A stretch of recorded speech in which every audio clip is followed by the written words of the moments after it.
ওং শ্রী গণেশায় নমঃ। ওং নমঃ শিবায়। তো বন্ধুরা, আমি আমার ভিডিওতে খুবই সংক্ষিপ্ত আলোচনা করতে চলেছি।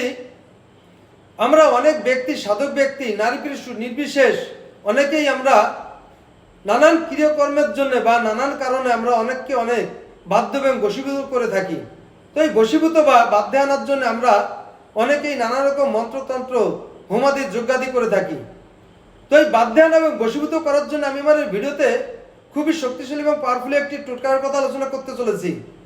যদি কোনো ব্যক্তি বা সাধক ব্যক্তি পুষ্যা নক্ষত্রে শিবজটার মূল উত্তোলন করিয়া ওই মূলটিকে নিজের মুখের মধ্যে রেখে দেবে, কিছুদিন কাল ওই মুখের মধ্যে রেখে ওই মূলটিকে বের করে পরবর্তীতে যাকে বশীভূত করতে হবে তার উপর প্রয়োগ করার জন্য ওই মূল থেকে এক টুকরো কেটে নিয়ে পানের মধ্যে দিয়ে ওই ব্যক্তি বা কোনো ব্যক্তি বা রমণীকে ওই মূলটিকে খাইয়ে দিতে পারলে 100% ওই ব্যক্তি বা রমণী ওই সাধক ব্যক্তি বা ব্যক্তির 100% বাধ্যে এবং বশীভূত হয়ে থাকে।